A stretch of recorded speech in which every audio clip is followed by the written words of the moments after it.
ദൈവനാമം മഹത്വപ്പെടുമാറാകട്ടെ. ഈ ചർച്ചിൽ ഒരു പ്രാവശ്യം കൂടെ വരുവാൻ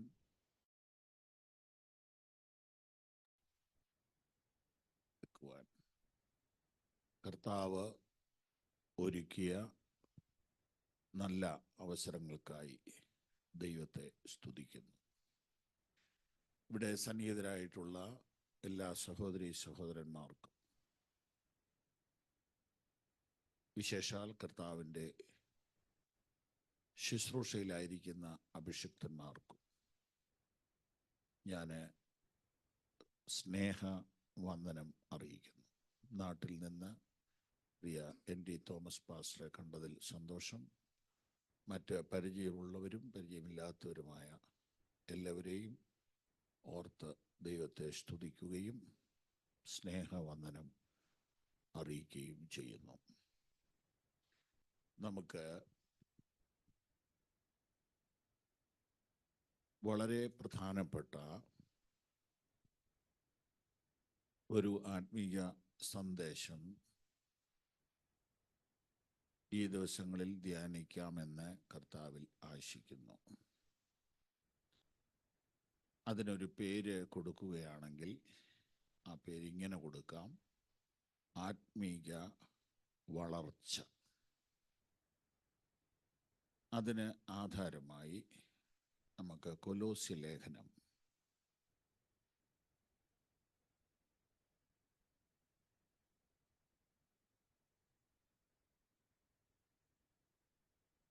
2-ാം അധ്യായം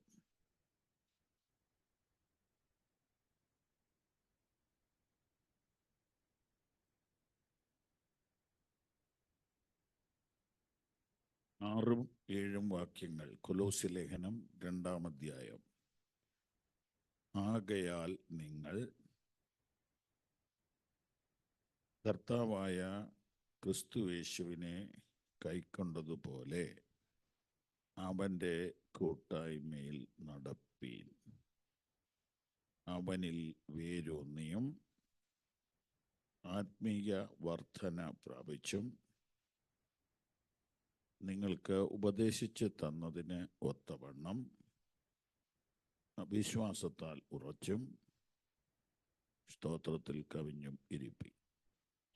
സ്വർഗീയ പിതാവേ, ഞങ്ങൾ കൊതിയോടെ തിരുസന്നിധിയിലേക്ക് വരുന്നു.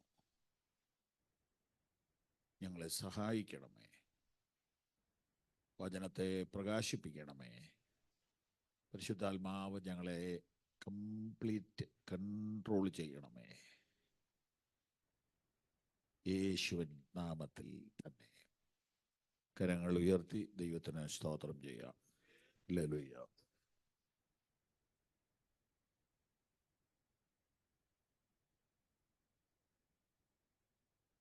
ആത്മീയമായി വളരുവാൻ എല്ലാവർക്കും ആഗ്രഹമുണ്ട്. ആഗ്രഹമില്ലെങ്കിൽ ഈ കൂട്ടായ്മയിലോട്ട് നമ്മൾ ആരും വരികയില്ല. വളരാൻ വേണ്ടി എന്താണ് ചെയ്യേണ്ടത്? നമ്മുടെ മക്കളെ നമ്മൾ വളർത്തുമ്പോൾ അവർ എങ്ങനെ ആകണം എന്ന ഒരു സ്വപ്നത്തിൽ നിന്നാണ് നമ്മളവരെ വളർത്തുന്നത്. മാതാപിതാക്കൾക്ക് വിദ്യാഭ്യാസം കുറവായിരുന്ന കാലങ്ങളിൽ അത്രയും ഒന്നും സ്വപ്നം കണ്ടിരുന്നില്ലെങ്കിലും ഒരു ചെറിയ സ്വപ്നം എല്ലാവർക്കും ഉണ്ടായിരുന്നു. അതിനുവേണ്ടി നമ്മൾ അവരെ ഫുഡ് കഴിക്കുമ്പോഴും കുളിക്കുമ്പോഴും കളിക്കുമ്പോഴും നടക്കുമ്പോഴും ഇരിക്കുമ്പോഴുമെല്ലാം നമ്മൾ ആ സ്വപ്നത്തിലേക്ക് അവരെ നയിക്കാനായിട്ട് ശ്രമിക്കാറില്ലേ? ഉദാഹരണത്തിന്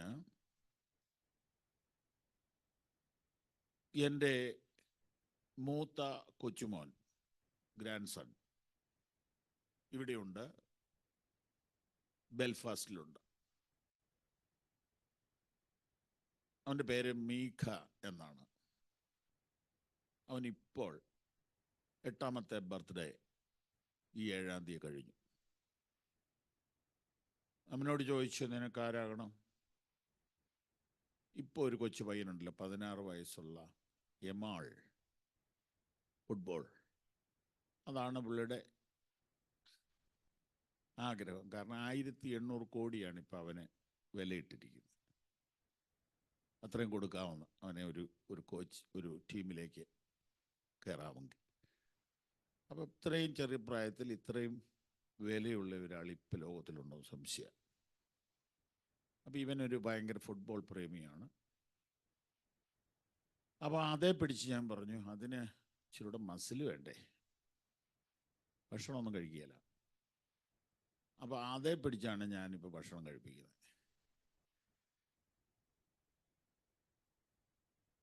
അപ്പം അവൻ്റെ അമ്മ പറഞ്ഞു, അതൊന്നും പറയരുത്, അവനെ ഞാൻ വിടാനൊന്നും പറ്റില്ല അതൊക്കെ പറഞ്ഞു. ഞാൻ പറഞ്ഞു, വിടുകയൊന്നും വേണ്ട, അത് പറഞ്ഞെങ്കിൽ കഴിപ്പിക്കുക.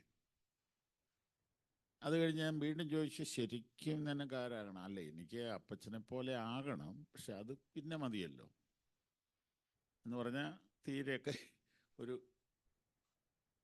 സീനിയർ സിറ്റിസൺ ആകുമ്പം പാസ് ആകാമെന്നാണ് പുള്ളി ഉദ്ദേശിക്കുന്നത്. പുള്ളിക്കതിനെ കുറിച്ച് അത്രയല്ലേ അറിയുള്ളൂ. ഓക്കെ, അപ്പം സ്വപ്നം വെച്ച് വേണം വളർത്താൻ. ഈ ഒരു കാര്യം പറയാനാണ് ഉദാഹരണം എടുത്തത്. സ്വപ്നം നമുക്കുണ്ടാകുന്നു, നമ്മളത് കുട്ടിക്ക് കൊടുക്കുന്നു. കുട്ടിയുടെ ഉള്ളിൽ സ്വപ്നം വളരുമ്പോൾ കുട്ടി സ്വപ്നത്തിനൊത്ത് വളരും. നമ്മെക്കുറിച്ച് നമ്മുടെ മാതാപിതാക്കൾ എന്ന ആ ഒരു ചിന്തയെന്ന് മാറ്റിയിട്ട് നമ്മുടെ ആത്മീയത്തിലെ സ്വപ്നം വഹിക്കുന്നത് നമ്മുടെ കർത്താവാണ്. ആ സ്വപ്നത്തിലേക്ക് നമ്മളെ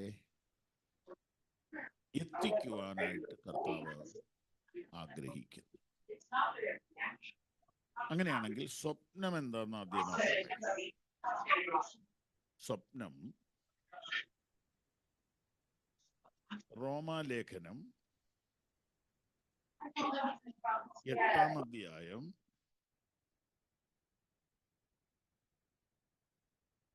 29-ാമത്തെ വാക്യം.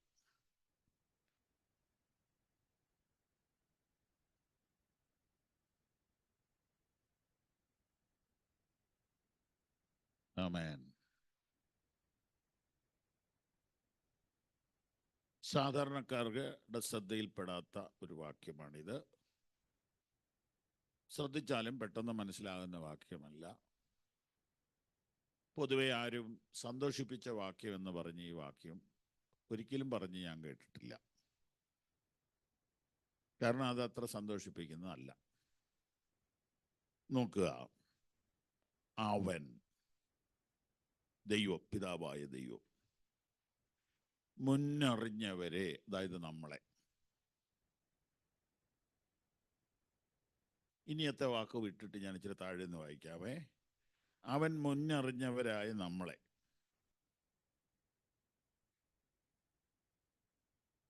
പുത്രന്റെ സ്വരൂപത്തോട് അനുരൂപരാകുവാൻ മുന്നേപിച്ചിരിക്കുന്നു. ഇനി മുഴുവൻ വായിക്കുന്നു.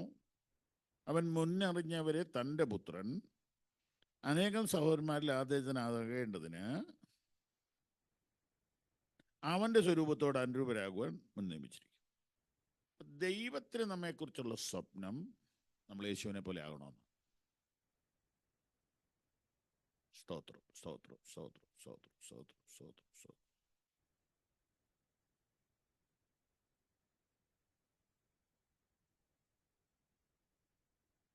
ഇത് വായിച്ചതുകൊണ്ട് അങ്ങനെ ആകത്തില്ല, പ്രസംഗിച്ചാലും ആകത്തില്ല. നമ്മുടെ ഉള്ളിലേക്ക് അത് ഒരു വെളിപ്പാടായി കയറണം. ചെവിയിലൂടെ കേട്ടാൽ പോരാ, ആത്മാവിലേക്ക് അത് ഇറങ്ങിച്ചെല്ലണം. പരിശുദ്ധാത്മാവിൻ്റെ സഹായത്തിനായിട്ട് നാം നിരന്തരം അപേക്ഷിക്കണം.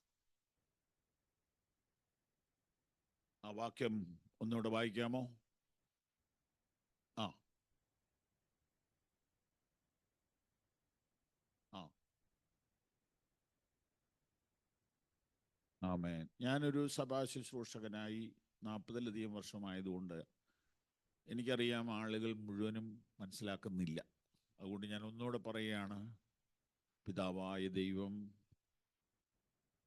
മുന്നറിഞ്ഞ അതുകൊണ്ടാണ് നാം വിശ്വാസത്തിൽ വന്നത്. അത് വിവരിക്കാൻ എൻ്റെ വേദജ്ഞാനം പോരാ. ദൈവത്തിൻ്റെ മുന്നറിവിൽപ്പെട്ടയാളാണ് ഞാൻ. ദൈവം എന്നെ മുൻ നിയമിച്ചിരിക്കുകയുമാണ് പുത്രനിലൂടെ. പക്ഷെ ദൈവത്തിൻ്റെ ലക്ഷ്യം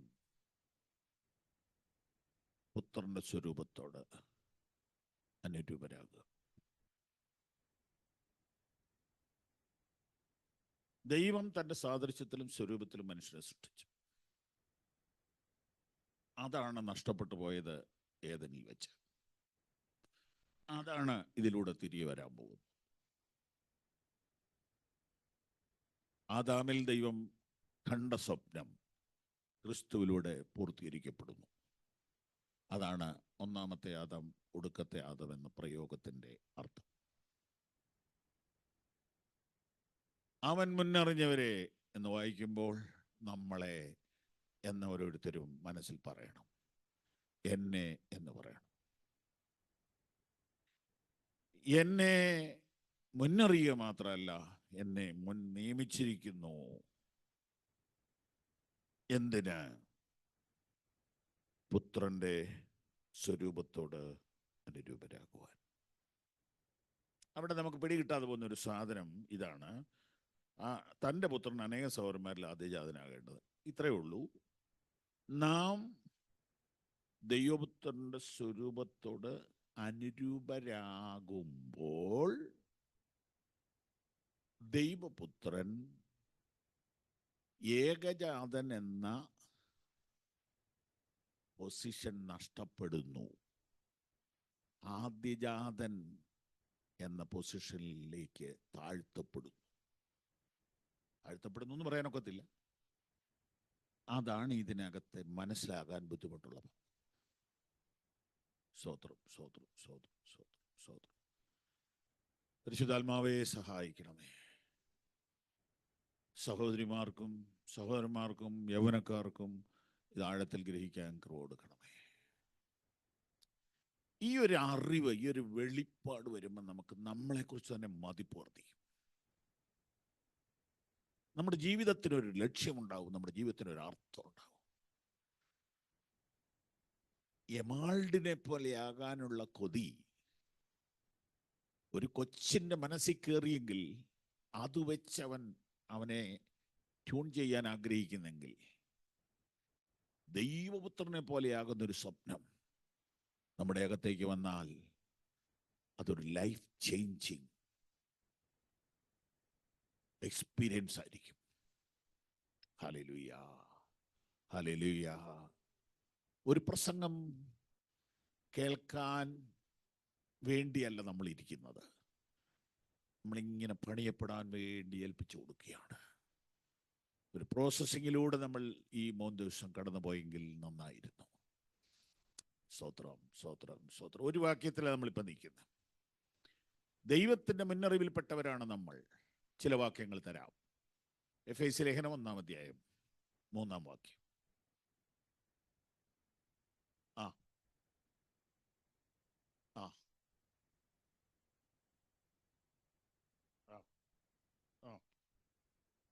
നാം തൻ്റെ സന്നദ്ധിയിൽ വിശുദ്ധരും നിഷ്കളങ്കരുമാകേണ്ടതിന്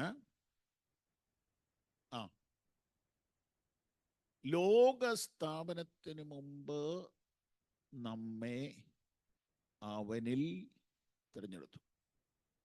ഇത് മനസ്സിലാക്കാൻ ബുദ്ധിമുട്ടാണ്, മനസ്സിലാക്കണമെന്ന് നിർബന്ധവും ഇല്ല. സ്തോത്രം, സ്തോത്രം, സ്തോത്രം. ഒരു കുഞ്ഞ് ജനിക്കുന്നതിന് മുമ്പ് കുഞ്ഞിനെ കുറിച്ച് നമ്മൾ എന്തെല്ലാം കാര്യങ്ങൾ സ്വപ്നം കാണുന്നു, അതെല്ലാം കുഞ്ഞിനറിയാവോ? നമ്മളൊക്കെ ജനിക്കുന്നതിന് മുമ്പ് ദൈവത്തിൻ്റെ പദ്ധതിയാണ് ഈ പറയുന്നത്. നമ്മുടെ മാതാപിതാക്കൾ ജനിക്കുന്നതിന് മുമ്പുള്ള പദ്ധതി. സ്തോത്രം. നാം തൻ്റെ സന്നിധിയിൽ വിശുദ്ധരും നിഷ്കളങ്കരുമാകേണ്ടതിന് അവൻ ലോക സ്ഥാപനത്തിന് മുമ്പേ നമ്മെ അവനിൽ എന്ന് പറയുന്ന യേശു ക്രിസ്തുവിൽ. അപ്പം അന്ന് നമ്മളില്ല, നമ്മുടെ വല്യപ്പനും ഇല്ല, പക്ഷെ യേശു ക്രിസ്തു ഉണ്ട്. യേശു ക്രിസ്തുവിൽ നമ്മെ കണ്ടു. ഹല്ലേലൂയ, സ്തോത്രം, സ്തോത്രം, സ്തോത്രം. ലോകസ്ഥാപനം മുൻ എന്നെയും കണ്ടല്ലോ. ചേർന്ന് പാടാം. ലോകസ്ഥാപനം മുൻ എന്നെയും കണ്ടല്ലോ, ലോകത്തിൽ വന്നു താൻ ജീവനെ തന്നല്ലോ, ലോകത്തിൽ വന്നു താൻ ജീവനെ തന്നല്ലോ. എത്രയോ ശ്രേഷ്ഠമാ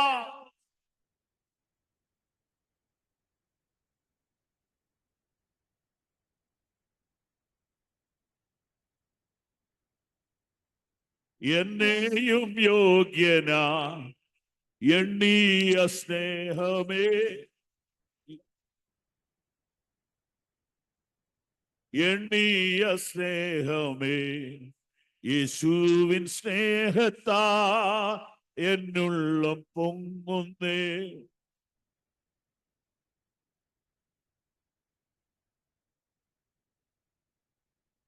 തൻ സ്നേഹം മാധുര്യം ചിന്താതിദാമത്രേ, തൻ സ്നേഹമാധുര്യം ചിന്താതിദാമത്രേ.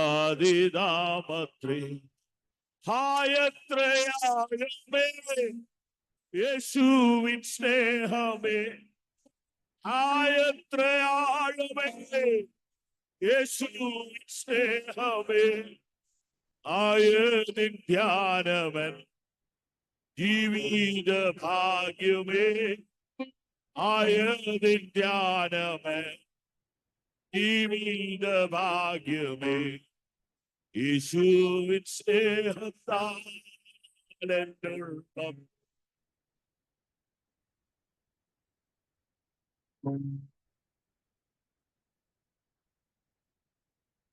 തൻ സ്നേഹമാധുര്യം ചിന്താതിദാമത്രേ, തൻ സ്നേഹമാധുര്യം ചിന്താതിദാമത്രേ.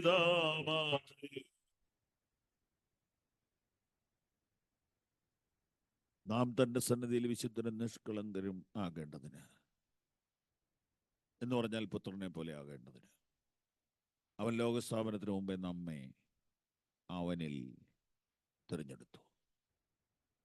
സ്തോത്രം, സ്തോത്രം, സ്തോത്രം, സ്തോത്രം, സ്തോത്രം. ആ തിരഞ്ഞെടുപ്പിനെ സംബന്ധിച്ച് ചില വേദഭാഗങ്ങൾ നമുക്ക് കിട്ടുന്നത് യോഹന്നാന്റെ സുവിശേഷം 17-ാം അധ്യായത്തിലാണ്.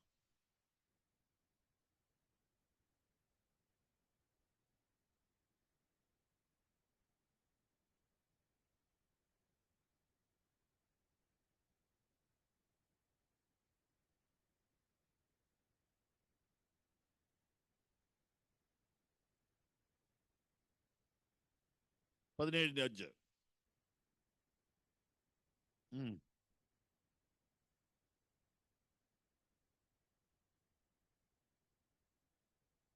ലോകസ്ഥാപനത്തിനു മുമ്പേ എന്ന ഭാഗം ഇവിടെ വരുന്നു. അവിടെ വെച്ച് ത്രിയേക ദൈവം ഒരു തീരുമാനമെടുക്കുന്നു. പുത്രൻ മനുഷ്യ വേഷം എടുക്കാൻ തീരുമാനിക്കുന്നു. പിതാവിൻ്റെ ഇഷ്ടത്തിന് ഏൽപ്പിച്ചു കൊടുക്കുന്നു. അങ്ങനെ താൻ തൻ്റെ മഹത്വം അവിടെ ഉരിഞ്ഞ് വെച്ചിട്ട് മനുഷ്യന്റെ രക്ഷയ്ക്കായി ഭൂമിയിൽ വരുന്ന കാര്യം പ്ലാൻ ചെയ്യുന്നു.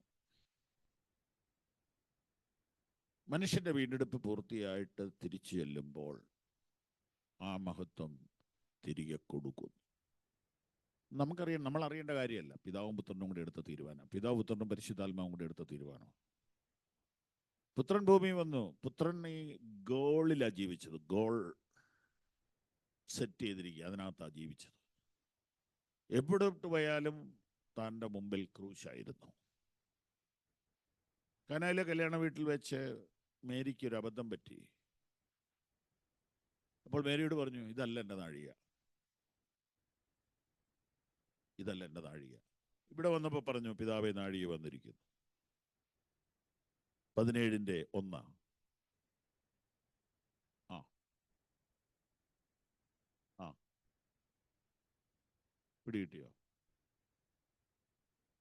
പിതാവിനും പുത്രനും മാത്രം. നിങ്ങൾക്ക് എപ്പോഴെങ്കിലും ബൈബിൾ പഠിക്കാൻ സമയം കിട്ടുമെങ്കിൽ, അങ്ങനെ സമയമൊന്നും കിട്ടുകയല്ല. അതൊക്കെ തീരെ കിടപ്പിലായി കഴിഞ്ഞ് വല്ലവരെ കൊണ്ടും വായിപ്പിക്കലേ നടക്കുകയുള്ളൂ. കാരണം അതുപോലെ ഈ മോർഗേജ് അടക്കാൻ കിടക്കുകയല്ലേ.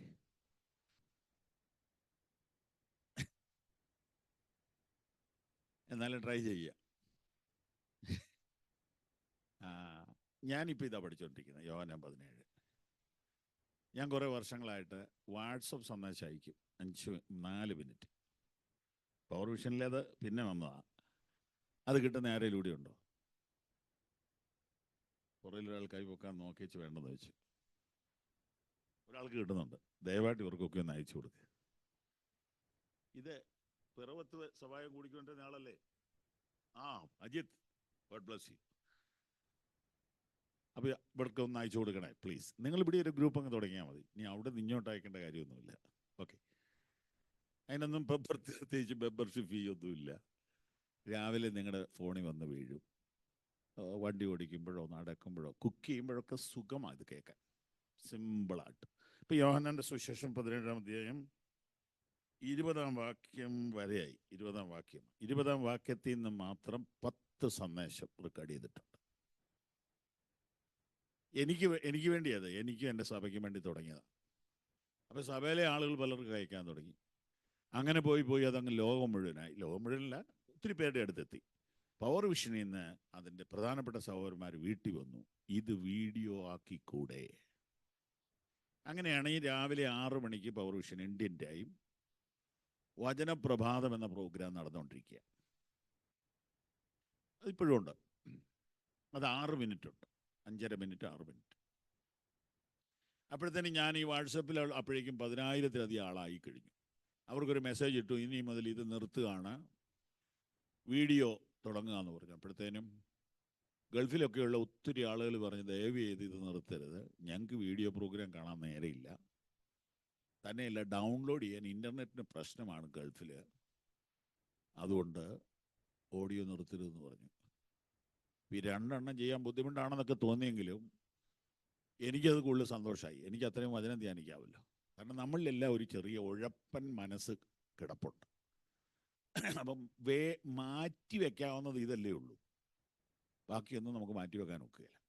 അതുകൊണ്ട് ഇത് മുടങ്ങിപ്പോവും. എനിക്ക് ഈ നിർബന്ധം എൻ്റെ മേൽ കിടക്കുന്നതുകൊണ്ട് എനിക്കിത് ധ്യാനിക്കാൻ പറ്റും. ഈ 17-ാം അധ്യായത്തിൻ്റെ ഇമ്പോർട്ടൻസ് എന്നാണെന്നറിയോ?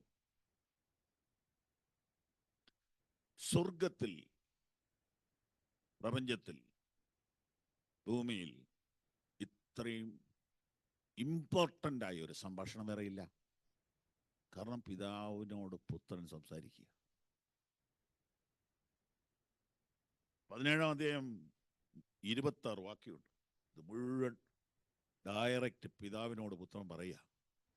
അതിനകത്ത് പതിരില്ല, അത്ര ശക്തമായ വാക്കുകളാണ്. പക്ഷെ നമുക്ക് പലപ്പോഴും അതൊന്നും ശ്രദ്ധിക്കാൻ പോലും നേരം കിട്ടുന്നില്ല. ഞാനതിനെക്കുറിച്ച് അനുവദിച്ചാൽ ഒരു ബുക്ക് എഴുതണമെന്നൊക്കെ ഇങ്ങനെ സ്വപ്നം കാണുന്നു. കർത്താവിനെ സ്തുതിക്കുന്നു, സ്തുതിക്കുന്നു, സ്തുതിക്കുന്നു. നമ്മുടെ വിഷയം, അപ്പൊ പുത്രൻ ഭൂമിയിൽ നിന്നുകൊണ്ട് പിതാവിനോട് പറയുകയാണ്, പിതാവേ, ഞാൻ ഭൂമിയിൽ നിന്നെ മഹത്വപ്പെടുത്തി. 4-ാം വാക്യം.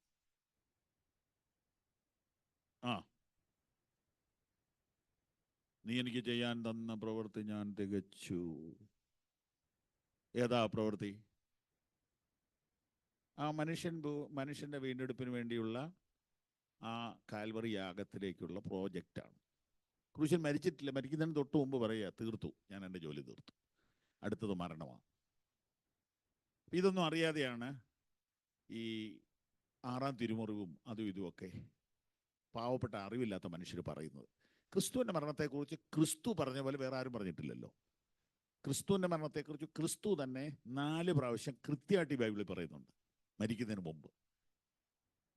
മുമ്പ്. അപ്പൊ കർത്താവിൻ്റെ മനസ്സും മുഴുവനും ആ ക്രൂശായിരുന്നു.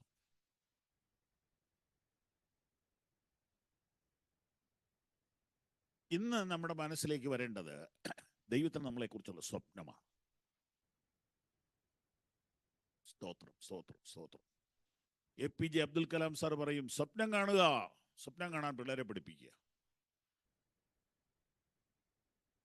ഞാനിന്ന് നിങ്ങളോട് പറയുന്നു, ദൈവത്തിന് നിങ്ങളെക്കുറിച്ചുള്ള സ്വപ്നം നിങ്ങൾ കാണുക. കാരണം നമ്മൾ സ്വപ്നം കണ്ടാലും നമുക്ക് അത്രയ്ക്കുള്ള ദൂരക്കാഴ്ചയല്ലേ ഉള്ളൂ, നമുക്ക് അതിക്കുള്ളിൽ കാണാൻ പറ്റില്ലല്ലോ. അതുകൊണ്ട് കർത്താവിന് നമ്മളെക്കുറിച്ചുള്ള സ്വപ്നം നമ്മൾ കാണും. അത് കണ്ടു കഴിയുമ്പോൾ നമ്മുടെ ഉള്ളിലൊരു ഉണർവുണ്ടാകും. ഹല്ലേലൂയ. ഞാൻ നിങ്ങളെ വിവരിച്ച് കാണിക്കാൻ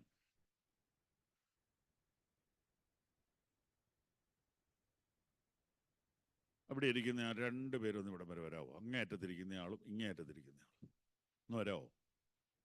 അങ്ങേയറ്റത്തെ ആളും ഈ അറ്റത്തെ ആളും. ഒന്നും പേടിക്കണ്ട, ഒരു വിഷയമില്ല. എന്നാ വന്നാലും നമുക്ക് മാനേജ് ചെയ്യാവുന്നേ ഉള്ളൂ. ഇനി പോരെ. മോൻ്റെ പേരെന്നാ?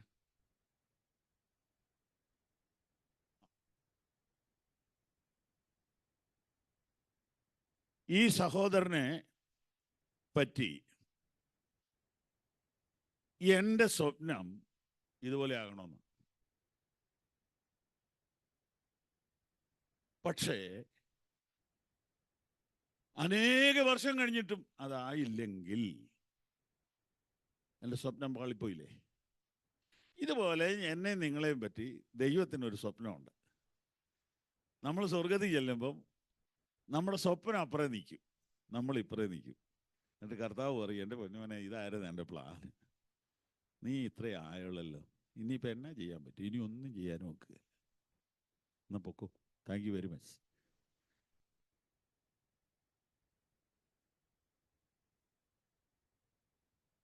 ദാവീദിനെ കുറിച്ചൊരു വാക്ക് പറഞ്ഞത് ഓർമ്മയുണ്ടോ? നിനക്ക് വേണ്ടി ഞാൻ ഇന്നിന്നതും കൂടെ ചെയ്യുമായിരുന്നു. അങ്ങനെ ഒരു വാക്കില്ലേ? ഉണ്ട്. എന്നാ അതിൻ്റെ അർത്ഥം? ഞാൻ ആഗ്രഹിച്ചതുപോലെ നിന്നെ അനുഗ്രഹിക്കാൻ എനിക്ക് പറ്റിയില്ല.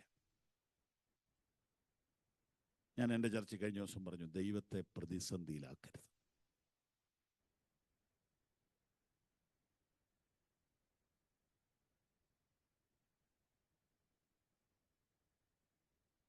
ദൈവം ആഗ്രഹിച്ചതുപോലെ ദൈവം നമ്മളെക്കുറിച്ച് കണ്ട സ്വപ്നത്തിൽ നമ്മളെത്തുന്നില്ലെങ്കിൽ അത് വലിയ സങ്കടകരമായിരിക്കും. ഇപ്പൊ കർത്താവ് ഈ ഭൂമിയിലേക്ക് വരുമ്പോൾ അവൻ്റെ സ്വപ്നം നമ്മെക്കുറിച്ചായിരുന്നു. സ്തോത്രം, സ്തോത്രം, സ്തോത്രം, സ്തോത്രം, സ്തോത്രം. പിതാവേ, ഞാൻ ഭൂമിയിൽ നിന്നെ മഹത്വപ്പെടുത്തി, നീ എനിക്ക് ചെയ്യാൻ തന്ന പ്രവൃത്തി തികച്ചിരിക്കുന്നു. അടുത്ത വാചകം, ഇപ്പോൾ പിതാവേ, ലോകം ഉണ്ടാവും മുമ്പേ എനിക്ക് നിന്റെ അടുക്കൽ ഉണ്ടായിരുന്ന മഹത്വത്തിൽ എന്നെ നിന്റെ അടുക്കൽ മഹത്വപ്പെടുത്തണമേ. സിമ്പിളായ കാര്യങ്ങൾ നോക്കി. ലോകമുണ്ടാകുന്നതിന് മുമ്പ് എടുത്ത തീരുമാനം, അന്നുണ്ടായിരുന്ന മഹത്വം ഇപ്പൊ ഭൂമി നിൽക്കുമ്പോൾ യേശുവിന് ഇല്ല. വ്യക്തമല്ലേ? അത് തിരികെ പ്രാപിക്കാൻ പോകുന്നു. വ്യക്തമല്ലേ? അപ്പൊ ലോകമുണ്ടാകുന്നതിന് മുമ്പ് യേശു മഹത്വം വെടിഞ്ഞത് എന്തിന്? നമ്മെ മഹത്വവാന്മാരാക്കാൻ. വ്യക്തമായോ? അങ്ങനെയാണെങ്കിൽ എബ്രായ ലേഖനത്തിലേക്ക് വരൂ.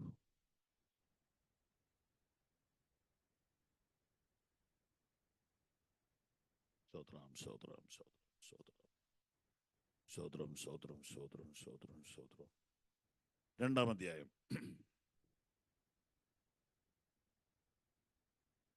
10-ാം വാക്യം.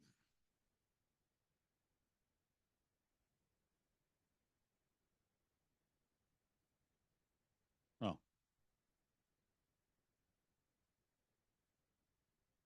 ആമേൻ. അനേകം പുത്രന്മാർ, അനേകം പുത്രന്മാർ തേജസ്സിൽ എത്തുക എന്നതാണ് യേശുക്രിസ്തുവിൻ്റെ മനുഷ്യാവതാരത്തിൻ്റെ ലക്ഷ്യം. അതിനകത്ത് സ്ത്രീകളും പുരുഷന്മാരും എല്ലാം ഉൾപ്പെട്ടതാണ് ഈ പുത്രന്മാരെന്ന പ്രയോഗം. അനേകം പുത്രന്മാരെ തേജസ്സിലേക്ക് നടത്തുക. അതിനാണ് ക്രിസ്തു കഷ്ടം സഹിച്ചത്. ഞാൻ ആ വചനം ഒന്നുകൂടെ പറയാം. സകലത്തിനും ലാക്കും, സകലത്തിനും കാരണഭൂതനുമായ പിതാവായ ദൈവം അനേകം പുത്രന്മാരെ തേജസ്സിലേക്ക് നടത്തുവാൻ തൻ്റെ പുത്രനായ യേശുവിനെ മനുഷ്യനായി ഭൂമിയിലേക്ക് അയച്ചു.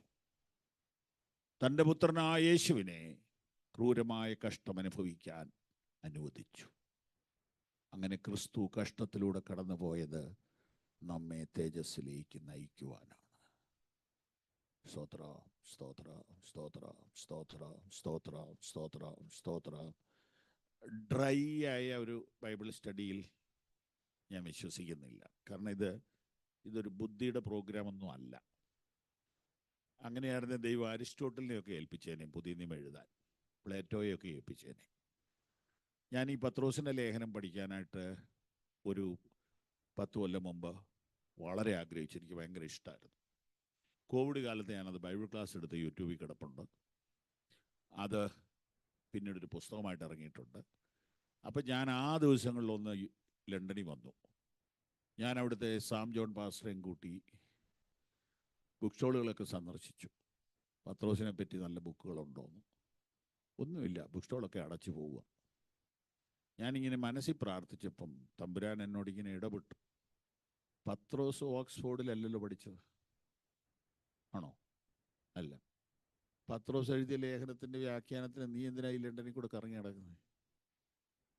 പ്രാർത്ഥിക്കുക, ദൈവം മനസ്സിലാക്കി തരും. എനിക്ക് ഭയങ്കര വെളിപ്പാടായിപ്പോയി അത്. അപ്പം പത്രോസിന് ലേഖനം കൊടുത്തത് ദൈവം. വ്യാഖ്യാനം തേടി നമ്മൾ ബുക്ക് സ്റ്റോൾ വഴി നടക്കുക. അതൊന്നും ശരിയാവണമെന്നൊന്നുമില്ല. പിന്നെ ഒരു ജനറൽ സ്റ്റഡി കിട്ടുമെന്നേ ഉള്ളൂ. പ്രിയപ്പെട്ടവരെ, കർത്താവ് നമ്മുടെ ഹൃദയത്തിലേക്ക് പ്രകാശിപ്പിച്ചാലേ നമ്മൾ ഉദ്ദേശിക്കുന്നിടത്ത് ഇതെത്തത്തുള്ളൂ. ഈ ക്ലാസ് ഒരു പ്രത്യേക അനുഭവമായി മാറണമെന്ന് കർത്താവിൽ ഞാൻ ആശിക്കുന്നു. ദൈവത്തിന് അങ്ങനെ ആഗ്രഹമുണ്ട്. ഇപ്പം നമ്മൾ പറഞ്ഞുകൊണ്ടിരിക്കുന്നത് ദൈവത്തിന് നമ്മെക്കുറിച്ചുള്ള സ്വപ്നം. സ്തോത്രം സ്തോത്രം സ്തോത്രം സ്തോത്രം സ്തോത്രം സ്തോത്രം. അപ്പോ അനേകം പുത്രന്മാരെ തേജസ്സിലേക്ക് നടത്തുമ്പോൾ അവരുടെ രക്ഷാനായകനായ യേശുവിനെ കഷ്ടാനുഭവങ്ങളാൽ തികഞ്ഞവനാക്കുന്നത് യുക്തം. ആ വാക്കിൻ്റെ അർത്ഥം എന്നാ? പിതാവും പുത്രനും പരിശുദ്ധാത്മാവും എടുത്തൊരു തീരുമാനമാണ് ക്രിസ്തുവിൻ്റെ കഷ്ടപ്പാട്. അതിനകത്ത് യുക്തികേട് വല്ലതും ഉണ്ടോ എന്ന് നമുക്ക് തോന്നിയേക്കാം. പക്ഷെ ദൈവം പറയുന്നു അത് യുക്തമായിരുന്നു. ക്രൂശ് ഒഴിവാക്കിക്കൊണ്ട് മനുഷ്യൻ്റെ രക്ഷ സാധ്യമല്ല. അത് ദൈവികമായ ജ്ഞാനത്തിൽ ഇരിക്കുന്ന രഹസ്യമാണ്. നമ്മുടെ ജ്ഞാനത്തിൽ അത് അത്രത്തോളം വ്യക്തമാകത്തില്ല. ദൈവത്തിന് സ്തോത്രം സ്തോത്രം സ്തോത്രം സ്തോത്രം. സകലത്തിനും ലാക്കും സകലത്തിനും കാരണഭൂതനുമായവൻ അനേകം പുത്രന്മാരെ തേജസ്സിലേക്ക് നയിക്കുമ്പോൾ അവരുടെ രക്ഷാനായകനെ കഷ്ടാനുഭവങ്ങളാൽ തികഞ്ഞവനാക്കുന്നത് യുക്തമായിരുന്നു. അങ്ങനെ നമ്മളെ തേജസ്സിലേക്ക് നയിക്കാൻ, അനേകം പേരെ തേജസ്സിലേക്ക് നയിക്കാൻ യേശു മനുഷ്യനായി ഭൂമിയിൽ വന്നു.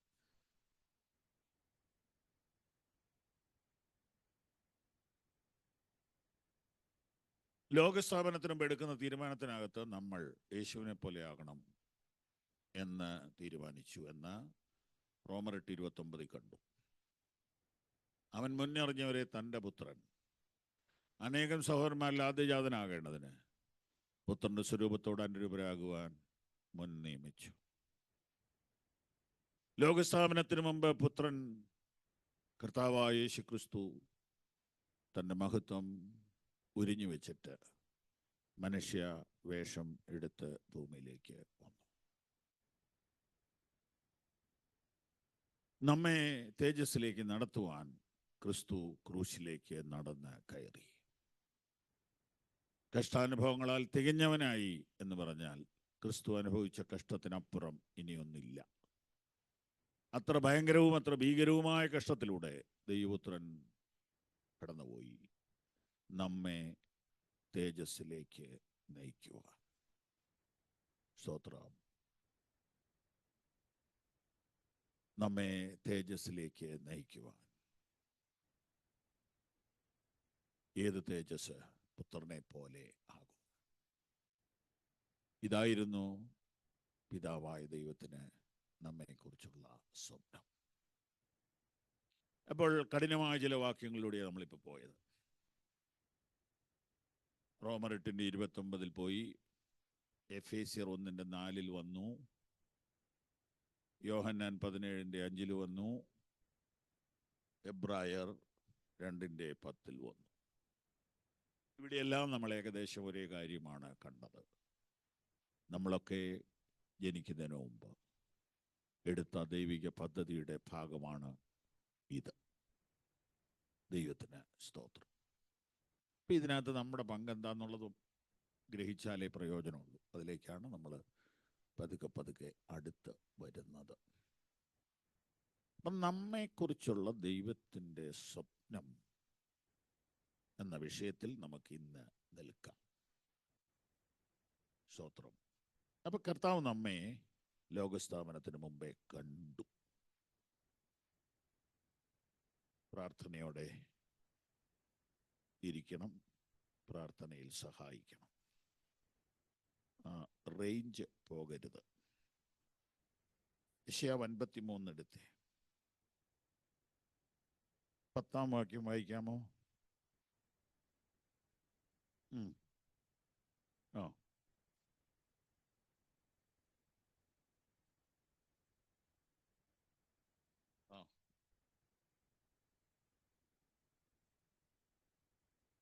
ആമേൻ. ഈ വാക്യം നിങ്ങൾക്ക് ബോർഡിലുണ്ടല്ലോ. എന്തൊരു സൗകര്യം, മനോഹരമായിട്ട് കാണാമല്ലോ. കർത്താവായ യേശുവിനെ തകർത്ത് കളയുവാൻ പിതാവായ ദൈവത്തിന് ഇഷ്ടം തോന്നി. പിതാവായ ദൈവം അവന് കഷ്ടം വരുത്തി, പുത്രന് കഷ്ടം വരുത്തി. യേശുവിനെ തകർത്തതും യേശുവിന് കഷ്ടം വരുത്തിയതും പിതാവായ ദൈവമാണ്. ഇത് ആധികാരികമായ വചനമാണ്. യൂദയല്ല, പീലാത്തോസല്ല, ഹെരോദാവല്ല, കയ്യപ്പാവല്ല, അന്നാവല്ല, പിതാവായ ദൈവമാണ്. ഒരിക്കലും ഈ വചനത്തിന് മാറ്റം വരികയില്ല. ഇത് ദൈവം ചെയ്യുമ്പോൾ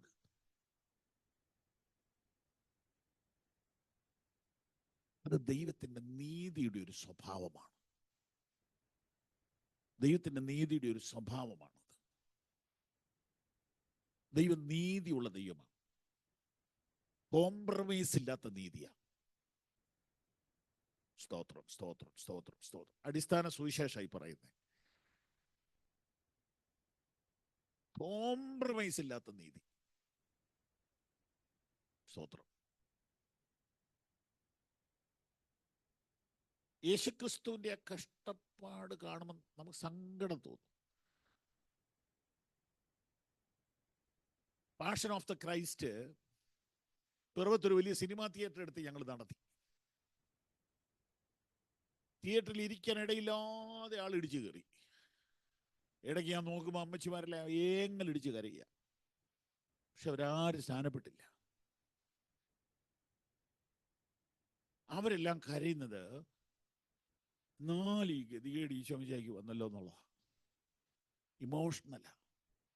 അപ്പൊ അതിനപ്പുറം എന്നാ നിങ്ങളെ പറഞ്ഞ് മനസ്സിലാക്കാൻ എന്നെ കൊണ്ട് പറ്റുമെന്ന് സംശയ. അല്ല, അങ്ങനെ കരയേണ്ടെന്നാണോ പാസ് പറയുന്നത്? അല്ല, കരഞ്ഞു. എല്ലാ പ്രാവശ്യവും കർത്തൃമേശ സമയത്ത് നമ്മളും കരയും.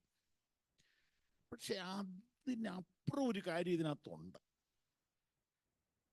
അതൊന്ന് നമ്മുടെ അകത്തൊന്ന് കയറണം. സ്തോത്രം.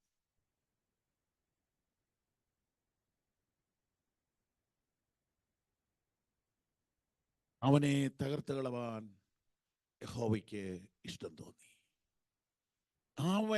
അവന് കഷ്ടം വരുത്തി.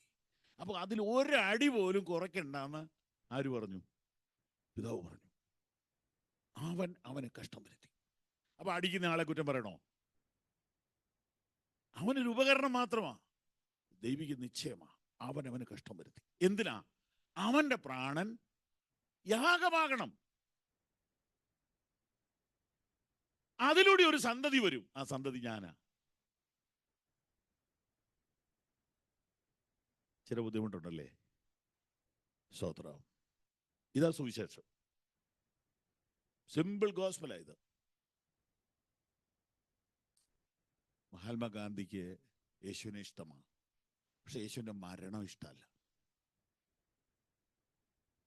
പണ്ടം കണ്ട ഒരാൾ മരിച്ചതുകൊണ്ട് എനിക്ക് എന്നാ പ്രയോജനം? ഒരാൾ ജീവിക്കുമ്പോൾ നമുക്ക് പ്രയോജനമുണ്ട്, പക്ഷെ മരിക്കുമ്പോൾ എന്നാ പ്രയോജനം? ഇതാണ് ദൈവത്തിന്റെ നീതി എന്ന് ഈ പറയുന്നത്.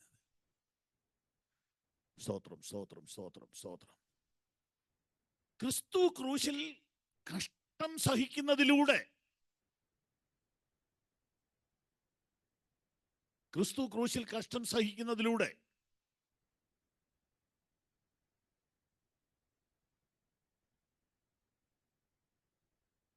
നമ്മുടെ പാപത്തിന് പരിഹാരം വരിക. പാപത്തിന് പരിഹാരം വരിക. അത് ദൈവത്തിന്റെ നീതിയാണ്. ദൈവത്തിന് അതിനകത്ത് കോംപ്രമൈസ് ഇല്ല. അത് അങ്ങനെ കുറയ്ക്കാനൊന്നും പറ്റുകയില്ല. മനുഷ്യവർഗത്തിന്റെ മുഴുവൻ പാപവും യേശുവിന്റെ മേൽ ചുമത്തി. യെശയ്യാ 53:6. ആ ആ ചുമത്തി. കണ്ടോ? നമ്മുടെ എല്ലാവരുടെയും അകൃത്യം, ജനിച്ചവരുടെയും ജനിക്കാനിരിക്കുന്നവരുടെയും അകൃത്യം യേശുവിനെ ചുമത്തി. ലോകസ്ഥാപനത്തിന് മുമ്പ് നമ്മെ നിത്യതയിൽ കണ്ടതുപോലെ തന്നെ ഗെത്സമന തോട്ടത്തിൽ നമ്മുടെ എല്ലാവരുടെയും പാപം യേശുവിന്റെ മേൽ ചുമത്തി. അവിടെയൊന്നും യാതൊരു വിട്ടുവീഴ്ച പിതാവ് ചെയ്തിട്ടില്ല, മുഴുവൻ ചുമത്തി. യോഹന്നാൻ വിളിച്ചു പറയുന്നു, ഇതാ ലോകത്തിന്റെ പാപം ചുമക്കുന്ന ദൈവത്തിന്റെ കുഞ്ഞാട്. ഹല്ലേലൂയ. അങ്ങനെ നമ്മുടെ പാപം യേശുവിന്റെ മേൽ ചുമത്തി. അടുത്ത നമ്മളിങ്ങനെ വായിക്കുന്നു, നാം പാപം സംബന്ധിച്ച് മരിച്ച് നീതിക്ക് ജീവിക്കേണ്ടതിന് യേശു തൻ്റെ ശരീരത്തിൽ നമ്മുടെ പാപങ്ങളെ ചുമന്നുകൊണ്ട് ക്രൂശിന്മേൽ കയറി. പിതാവായ ദൈവം നമ്മുടെ പാപം യേശു ക്രിസ്തുവിന്റെ മേൽ ചുമത്തി. യേശു ക്രിസ്തു അത് ചുമന്നുകൊണ്ട് ക്രൂശിന്മേൽ കയറി. അവന്റെ അടിപ്പിണരുകളാൽ നമുക്ക് സൗഖ്യം വന്നിരിക്കുന്നു. അവൻ പാപത്തിന് പരിഹാരം ഉണ്ടാക്കി. ധ്യാനത്തോടെ വായിച്ചാട്ടെ. എബ്രായ ലേഖനം 1-ാം അധ്യായം 1, 2, 3 വാക്യങ്ങൾ.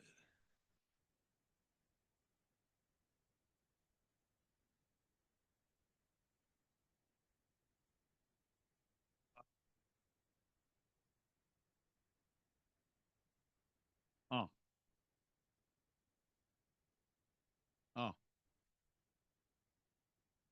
ആ യേശു ക്രിസ്തു പിതാവായ ദൈവത്തിന്റെ തേജസ്സിന്റെ പ്രഭയും തത്വത്തിന്റെ മുദ്രയും സകലത്തെയും തന്റെ ശക്തിയുള്ള വചനത്താൽ വഹിക്കുന്നവനുമാകൊണ്ട് പാപങ്ങൾക്ക് പരിഹാരമുണ്ടാക്കിയ ശേഷം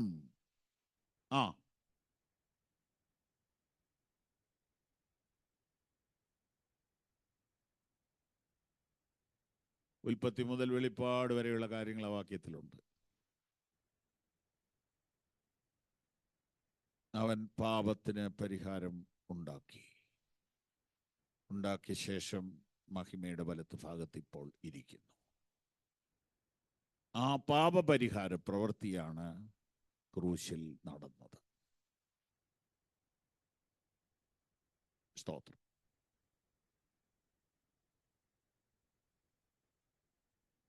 സ്തോത്രം, സ്തോത്രം, സ്തോത്രം, സ്തോത്രം, സ്തോത്രം, സ്തോത്രം, സ്തോത്രം, സ്തോത്രം.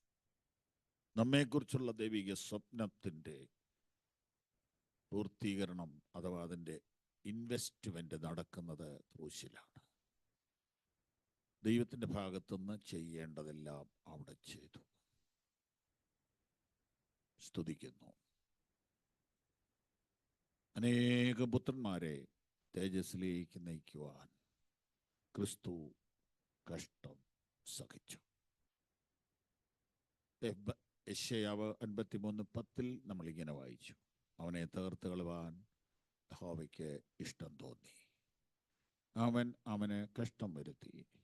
അവൻ്റെ പ്രാണൻ ഒരു അകൃത്യയാഗമായി. അങ്ങനെ യേശു ക്രിസ്തുവിനെ നമുക്ക് വേണ്ടി യാഗമാക്കി. ഈ കഴിഞ്ഞൊരു 10-15 കൊല്ലമായിട്ട് കർത്താവിനോടുള്ള സ്നേഹത്തെ വർണ്ണിക്കുന്ന ഗാനങ്ങൾ 100 കണക്കിനിറങ്ങി. നേരത്തെ അതില്ലായിരുന്നു. സ്തോത്രം. പാട്ടുകൾ പല ഹെഡിങ്ങിലാണ്. വിശ്വാസവും ധൈര്യവും എന്ന ഹെഡിങ്ങിൽ പാട്ടുണ്ട്. സ്തുതിഗീതങ്ങളുണ്ട്, ആരാധനാഗീതങ്ങളുണ്ട്. സ്തുതിഗീതവും ആരാധനാഗീതവും രണ്ട്. സ്തുതിപ്പീൻ സ്തുതിപ്പീൻ എന്നും സ്തുതിച്ചിടുവീൻ യേശുരാജാതിരാജാവിനെ. അവിടെ നമ്മൾ സ്തുതിക്കാൻ പറയുക സഭയോടാ, അല്ലേ?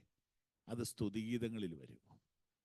പാടി പുകഴ്ത്തിടാം ദേവദേവനെ പുതിയതാം കൃപകളോടെ. അപ്പം പാടാം, പുകഴ്ത്താം.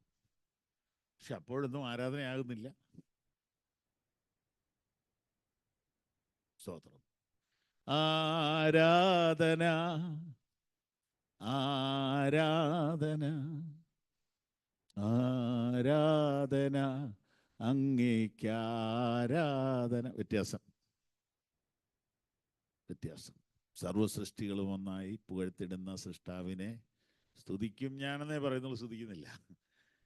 ഇതെല്ലാം ആളുകളെ ആരാധനയിലേക്ക് നയിക്കുന്ന സ്തുതിഗീതങ്ങളാണ്. പക്ഷെ ആരാധന അതിലും ഡീപ്പാ. എൻ ജീവനെ കാളും നീ വലിയതാണെനിക്ക്.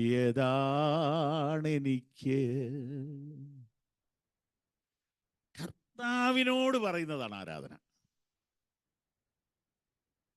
നമ്മളോട് പറയുന്ന ലൈനുണ്ട്, സഭയോട് പറയുന്ന ലൈനുണ്ട്, കർത്താവിനോട് പറയുന്ന ലൈനുണ്ട്. കർത്താവിനോട് പറയുന്നതാണ് ആരാധന. മറ്റുള്ളതൊന്നും വേണ്ടെന്നല്ല ഈ പറയുന്നത്, എല്ലാം വേണം. എന്നാൽ ആരാധനയിലേക്ക് വരുമ്പോൾ നമ്മൾ നേരെ കർത്താവിൻ്റെ മുഖത്തേക്ക് നോക്കണം, വേറെ ആരുടെ മുഖത്തേക്കല്ല. പ്രസംഗം ജനത്തോടാ, ആരാധന ദൈവത്തോടാ. ഹല്ലേലൂയ. അതാണ് ഈ പ്രൈസ് ആൻഡ് വർഷിപ്പ് എന്ന് പറയുന്നത്. പലപ്പോഴും പ്രൈസ് നടക്കുന്നുള്ളൂ, വർഷിപ്പിലോട്ട് വരാൻ പറ്റുന്നില്ല. വർഷിപ്പ് ഹൃദയമാണ്, ഹാർട്ട്. സ്തുതിക്കാൻ ആദരം മതി, ആരാധിക്കാൻ ഹൃദയം വേണം. Hallelujah, hallelujah, hallelujah. അപ്പൊ കർത്താവിനോടുള്ള സ്നേഹം ഇന്ന് നിങ്ങളുടെ മനസ്സിനകത്ത് നിന്ന് തിളച്ചു മറിയണം. അതിനാണ് ഈ വചനം എല്ലാം കർത്താവ് ഇങ്ങനെ നമ്മളെ ഓർപ്പിക്കുന്നത്. യേശു കർത്താവ് അത് മുഴുവൻ സഹിച്ചു. പിതാവ് അവിടെ ഒരു കോംപ്രമൈസ് ഒന്നും ചെയ്തില്ല, മുഴുവനും ഏറ്റെടുത്തു. അവൻ നമ്മുടെ പാപത്തിന് പരിഹാരം വരുത്തി. അവൻ്റെ പ്രാണൻ ഒരു അകൃത്യയാഗമായി തീർന്നു. അടുത്ത വാചകം, അവൻ സന്തതിയെ കണ്ടു. അതെന്താ? കർത്താവ് യാഗമാകുമ്പോൾ സന്തതിയെ കണ്ടു. ആ സന്തതിയെയാണ് എബ്രായർ 2:10 കണ്ട പുത്രന്മാർ. ആ സന്തതിയാണ് എബ്രായർ 12:2 കാണുന്നത്. നോക്കി. ആ ആ മുമ്പിൽ വെച്ചിരുന്ന സന്തോഷം, ആ സന്തോഷം ഈ സന്തതിയാണ്. നമ്മളൊരു കാര്യം സഹിക്കുന്നത് അതിനപ്പുറത്തുള്ള സന്തോഷം ഓർത്തിട്ടാണ്. തൻ്റെ മുമ്പിൽ വെച്ചിരുന്ന സന്തോഷം ഓർത്ത് അവൻ അപമാനം ലക്ഷ്യമാക്കി. നിങ്ങൾ എൻ്റെ കൂടെ ഉണ്ടോ? യേശു ക്രൂശിൽ കിടക്കുമ്പോൾ തൻ്റെ മുമ്പിൽ വെച്ച സന്തോഷം ഓർത്തു. എന്നതാ അത്? നമുക്കൊക്കെ സന്തോഷം വരുന്നത് ഇപ്പം എന്തെങ്കിലുമൊക്കെ ഭൗതിക സാധനങ്ങൾ കിട്ടുമ്പോൾ സന്തോഷം വരും, അല്ലേ? ഈ പിള്ളേരോടൊക്കെ പഠിക്കാൻ പറയും, പഠിച്ച് പാസ്സായി കഴിഞ്ഞാൽ അത് മേടിച്ചു തരാം, ഇത് മേടിച്ചു തരാം എന്നൊക്കെ പറയും. യേശു കർത്താവിന് സന്തോഷം വന്നെന്ന് കുരിശി കിടക്കുമ്പോൾ. അങ്ങനെയല്ലേ ആ വാക്യം? ഒന്നുകൂടെ വായിച്ചാട്ടെ. ആ ആ തൻ്റെ മുമ്പിൽ വെച്ചിരുന്ന സന്തോഷമോർത്തു. യേശുവിൻ്റെ മുമ്പിലെ സന്തോഷം എന്തുവാ? ഞാനും നിങ്ങളുമാ. ആമേൻ. അതാണ് യെശയ്യാവ് പ്രവചന ഭാഷ പറയുന്നത്. അവൻ സന്തതിയെ കണ്ടു. ദീർഘായുസ് പ്രാപിച്ചു എന്ന് പറഞ്ഞാൽ ഉയർത്തെഴുന്നേൽപ്പ്. ഇനി ഒരിക്കലും മരിക്കാത്ത വിധം ഉയർത്തെഴുന്നേറ്റു. അവൻ സന്തതിയെ കാണുകയും ദീർഘായുസ് പ്രാപിക്കുകയും യഹോവയുടെ ഇഷ്ടം അവൻ്റെ കയ്യാൽ സാധിക്കുകയും ചെയ്യും. നോക്കൂ, ഇത് ഒത്തിരി പ്രാർത്ഥനയോടെ പോയാലേ നമുക്ക് ഇതിലോട്ട് കയറാൻ പറ്റുള്ളൂ. ഈ 52:13 ഞാൻ വായിക്കട്ടെ. എൻ്റെ ദാസൻ കൃതാർത്ഥനാണ്. അത്രേ വായിക്കുന്നുള്ളേ. പിന്നെ പറയുന്നതെല്ലാം യെശയ്യാവ് 6 കാര്യമൊക്കെയാണ്. അവൻ ഉയർന്നു പൊങ്ങി അത്യന്തം ഉന്നതനായിരിക്കും. അവിടെ നിന്ന് താഴോട്ട് ഇറങ്ങി. അവൻ്റെ രൂപം കണ്ടാൽ ആളല്ല എന്നും അവൻ്റെ ആകൃതി കണ്ടാൽ മനുഷ്യനല്ല എന്നും തോന്നുമാറ് വിരൂപനായി തീർന്നു.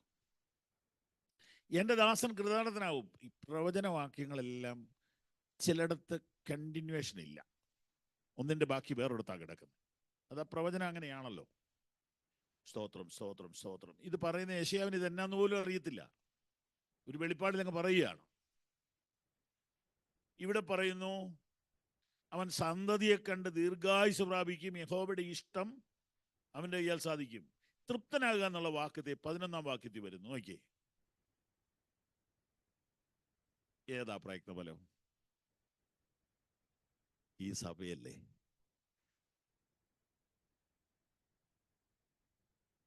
ഈ സഭയല്ലേ? അവൻ തൻ്റെ പ്രയത്നഫലം കണ്ട് തൃപ്തനാകും. അപ്പൊ കർത്താവിൻ്റെ തൃപ്തിയാണ് ഞാൻ, കർത്താവിൻ്റെ സന്തോഷമാണ് നമ്മൾ. ഒരപ്പൻ്റെ സന്തോഷം മക്കളുടെ അഭിവൃദ്ധിയാണ്. പിതാവായ ദൈവത്തിൻ്റെ സംതൃപ്തിയും സന്തോഷവും ഞാനും നിങ്ങളുമാണ്. നിങ്ങൾക്ക് എൻ്റെ കൂടെ വരാൻ പറ്റുന്നുണ്ടോ? സ്തോത്രം സ്തോത്രം സ്തോത്രം സ്തോത്രം സ്തോത്രം സ്തോത്രം സ്തോത്രം സ്തോത്രം സ്തോത്രം സ്തോത്രം സ്തോത്രം. അവൻ തൻ്റെ പ്രയത്നഫലം കണ്ട് തൃപ്തനാകും. നീതിമാനായ എൻ്റെ ദാസൻ, യേശുവിനെ കുറിച്ചാണ്. നീതിമാനായ എൻ്റെ ദാസൻ തൻ്റെ പരിജ്ഞാനം കൊണ്ട് പലരെയും നീതീകരിക്കും. പരിജ്ഞാനം കൊണ്ട് നീതീകരിക്കുക എന്ന് പറഞ്ഞാൽ ഈ ദൈവിക പദ്ധതിയെ മനസ്സിലാക്കി സഹനത്തിലൂടെ പോകുന്ന പരിജ്ഞാനം. പരിജ്ഞാനം കൊണ്ട് പലരെയും നീതീകരിക്കും. അവരുടെ അകൃത്യങ്ങളെ അവൻ വഹിക്കും. ദൈവത്തിന് സ്തോത്രം, ദൈവത്തിന് സ്തോത്രം, ദൈവത്തിന് സ്തോത്രം, ദൈവത്തിന് സ്തോത്രം. കർത്താവേ, ഇന്ന് രാത്രി ഇവിടെ വചനം കേൾക്കുന്ന എല്ലാവരുടെയും ഉള്ളിലോട്ട് ഈ ക്രൂശിന്റെ ദർശനം ആഴത്തിൽ പതിയാൻ ദൈവടയാക്കണമേ. പ്രിയപ്പെട്ടവരെ, അവൻ ലോകസ്ഥാപനത്തിന് മുമ്പേ നമ്മളെ കണ്ടു. അമ്മയുടെ ഉദരത്തിൽ ഉരുവാകുന്നതിന് മുമ്പ് കണ്ടു. അവൻ ക്രൂശിൽ വെച്ച് കണ്ടു. ഇന്ന് രാത്രിയിലും അവൻ നമ്മെ നോക്കുക. അവൻ്റെ സ്വപ്നത്തിൽ നീയല്ലാതെ മറ്റാരുമില്ല. അവൻ്റെ സ്വപ്നത്തിൽ ഞാനല്ലാതെ മറ്റാരുമില്ല. അവന് ഏറ്റവും വലുത് ഞാനാണ്, നിങ്ങളാണ്.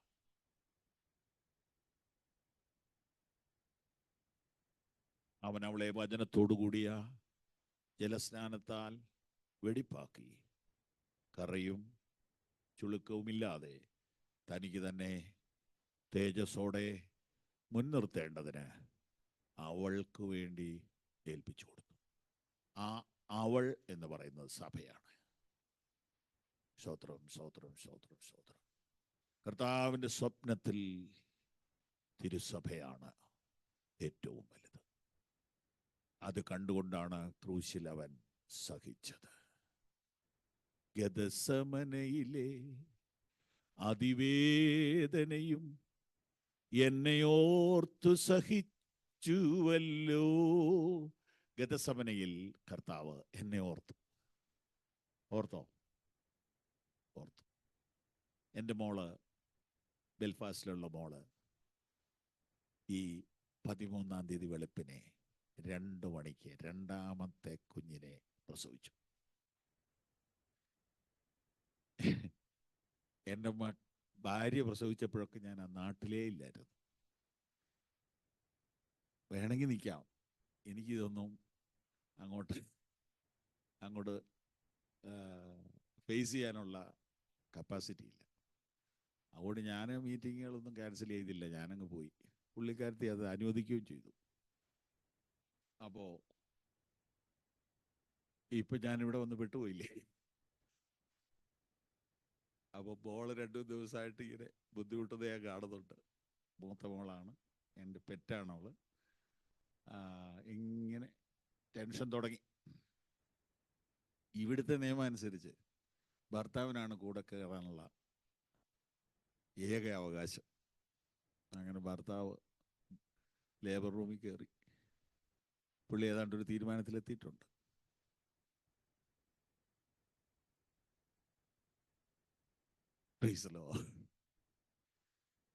അപ്പം അതിൻ്റെ പെയിനും കാര്യങ്ങളൊക്കെ ഇപ്പോഴും തുറന്നുകൊണ്ടിരിക്കുക. വീട്ടിൽ വന്നു. അപ്പം ഞാൻ രാത്രിയിലൊക്കെ എഴുന്നിട്ട് നോക്കുമ്പോൾ ഇവള് ഈ കൊച്ചിനെ എടുത്ത് വെച്ച് ഇങ്ങനെ മുഖത്തോട് നോക്കിയിരിക്കുക. ഇപ്പൊ പോരാൻ നേരത്ത് ഞാൻ ചെല്ലുമ്പോഴും അത് തന്നെയാണ്. എന്നാ നോക്കുന്നേ? ഈ പെയിൻ മുഴുവനും തീരുക ആ മുഖം കാണുമ്പോൾ.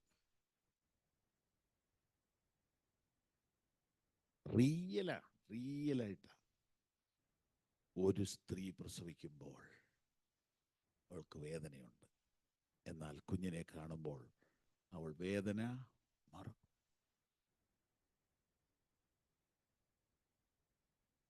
അവൻ തൻ്റെ പ്രയത്നഫലം കണ്ട് തൃപ്തനാവും. എന്നാൽ നമ്മുടെ കർത്താവ് നമ്മളെ നോക്കിയിട്ട് ഇന്ന് തൃപ്തനാണോ?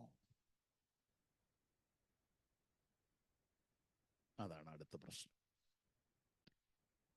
നമ്മുടെ കുഞ്ഞുങ്ങളുടെ ഫിസിക്കലി വളർച്ചയിൽ നമുക്ക് വിഷമല്ലേ? മെൻ്റലി വളർച്ചയിൽ വിഷമല്ലേ? അനുസരണക്കേട് കാണിച്ചാൽ വിഷമല്ലേ? ദൈവവഴി വിട്ടുപോയാൽ വിഷമല്ലേ? അപ്പം ആ തൃപ്തിയൊക്കെ പോയില്ലേ? പിന്നെ ഇന്ന് രാത്രി കർത്താവ് നമ്മെ നോക്കിയിട്ട് തൃപ്തിപ്പെടുവോ? 10 കൊല്ലം 20 കൊല്ലമൊക്കെ വിശ്വാസത്തിൽ വന്ന നമ്മെ നോക്കിയിട്ട് അവൻ തൃപ്തനാവുമോ? അവൻ തൻ്റെ പ്രയത്നഫലം കണ്ട് തൃപ്തനാവും. ഒന്ന് കരങ്ങൾ ഉയർത്തി കണ്ണുകൾ അടച്ച് 1-2 മിനിറ്റ് സ്തോത്രം ചെയ്താട്ടെ. കൈകളൊന്ന് ഉയർത്തിപ്പിടിക്കാമോ? അല്പനേരം സ്തോത്രം ചെയ്യാമോ? നമ്മളെ നോക്കി കർത്താവ് ഇന്ന് തൃപ്തിപ്പെടുവോ? സ്തോത്രം, സ്തോത്രം, സ്തോത്രം, സ്തോത്രം, സ്തോത്രം, സ്തോത്രം, സ്തോത്രം,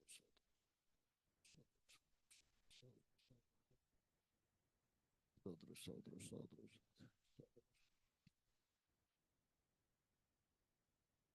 ഗെത്സമനയിലെ അതിവേദനയും എന്നെയോർത്തു സഹിച്ചുവല്ലോ. ഗദസമനയിലെ അതിവേദനയും എന്നെ ഓർത്തു സഹിച്ചുവല്ലോ. അതിദാരുണമാ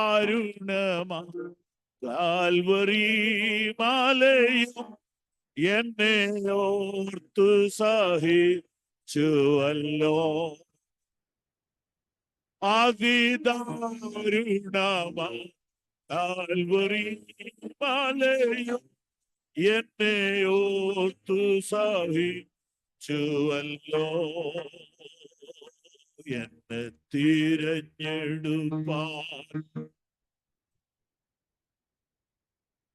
എന്നിലും നീ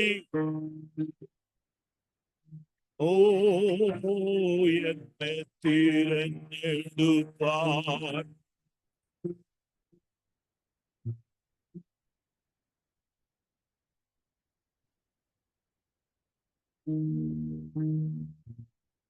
ഒരു യോഗ്യതയും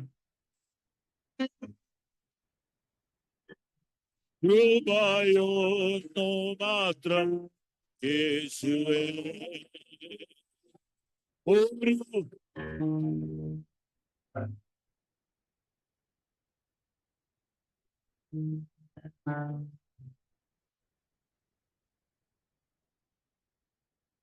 Amen. Amen. Hallelujah. ഇനി വേണേ 1 മണിക്കൂർ ക്ലാസ് എടുക്കാം, പക്ഷെ എനിക്ക് അതിൽ വലിയ താല്പര്യമില്ല. ഒരു 10-15 മിനിറ്റ് കൂടെ എടുക്കാം. പക്ഷെ വിഷയം അതല്ല. എല്ലാവരുടെയും ഉള്ളിലോട്ട് ഇത് ആഴത്തിൽ ഇറങ്ങുന്നുണ്ടോ? ഈ ഡ്യൂട്ടിയും ബെത്തപ്പാടും ക്ഷീണവും മയക്കവും ഉറക്കവും ഒക്കെ വരെ ആരെയും ഞാൻ കുറ്റം പറയില്ല. പണ്ട് പറയുമായിരുന്നു, ഇപ്പം പറയില്ല. കാരണം എനിക്ക് മനസ്സിലായി ഇതൊന്നും അത്ര എളുപ്പമുള്ള കാര്യമൊന്നുമല്ല. ഞാൻ ഈ പ്രസംഗിക്കുന്നതിനിടയിൽ ഉറങ്ങുന്നവരെ വഴക്ക് പറയുമായിരുന്നു.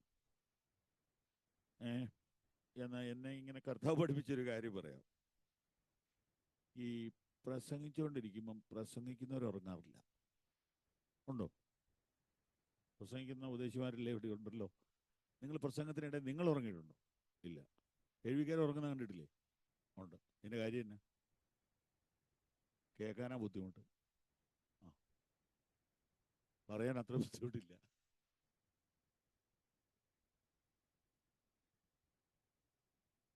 വന്നിരുന്ന് തരുന്നവരോട് നമ്മൾ വഴക്കുണ്ടാക്കരുത്. പോയ മോനെ, ഇനി അടുത്തിരിക്കുന്ന ആളുടെ മുഖത്തോട് നോക്കി. കേൾക്കാൻ 2 ചെവിയില്ലേ? പറയാനോ ഒറ്റ വായേ ഉള്ളൂ. ഇപ്പൊ ഒരു വാ കൊണ്ട് പറയുന്ന കേൾക്കണമെങ്കിൽ 2 ചെവി വേണം. എന്നിട്ട് ഈ കേൾക്കാൻ വരുന്നവരെ വഴക്കം കൂടെ പറയുക. ഈ സഭ നടത്തുന്നവർക്ക് ഇതറിയത്തുള്ളൂ. ഈ സഭാചാർജ് ഇല്ലാത്തവർക്ക് എന്നാ വേണേ പറയരുത്.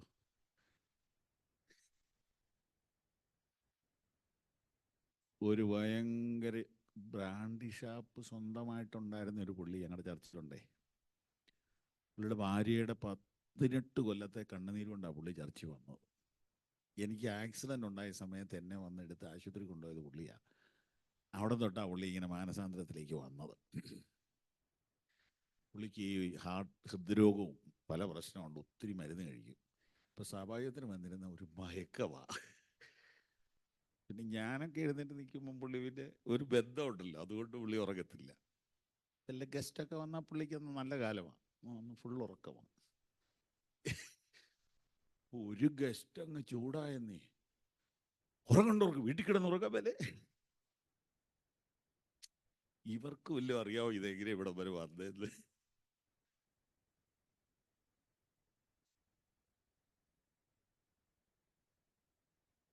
നിങ്ങളുടെ വീട്ടിൽ ഞാൻ 2 ദിവസത്തേക്ക് ഗസ്റ്റായിട്ട് വന്നിട്ട് നിങ്ങളുടെ പിള്ളേരെ പിടിച്ച് തല്ലേണ്ട കാര്യമുണ്ടോ? അല്ല, അറിയാനായിട്ട് ചോദിക്കും. അതിനെ വളർത്താൻ നിങ്ങൾക്കറിയാമല്ലോ. കേൾക്കാൻ ചെവിയുള്ളവർ കേൾക്കട്ടെ. അപ്പം ഞാൻ പറഞ്ഞു വരുന്നത്, അസംബ്ലിയിൽ പ്രസംഗം ഇഷ്ടപ്പെട്ടില്ലെങ്കിൽ വോക്കൗട്ട് ചെയ്യാം. സഭയിലോ സ്വോത്രാഴ്ച ഇട്ടേച്ച് കേട്ടേച്ച് പോകാനേ പറ്റൂ. അതുകൊണ്ട് കേൾക്കുന്നവരെ ദൈവത്തെ ഓർത്ത് ഉപദ്രവിക്കേണ്ട കാര്യമില്ലെന്ന് ദൈവം എന്നെ പഠിപ്പിച്ചു. അതുകൊണ്ട് ചെറുതായിട്ട് ഉറക്കം വരുന്നവർക്ക് ഉറങ്ങാം, ഒരു കുഴപ്പമില്ല. ഞങ്ങൾക്ക് ക്ഷീണമുള്ളത് അത് മാറട്ടെ, എന്നാൽ ഇത് പ്രധാനമാണ് എന്ന് പറയാണ്. സ്തോത്രം. ഹല്ലേലൂയ.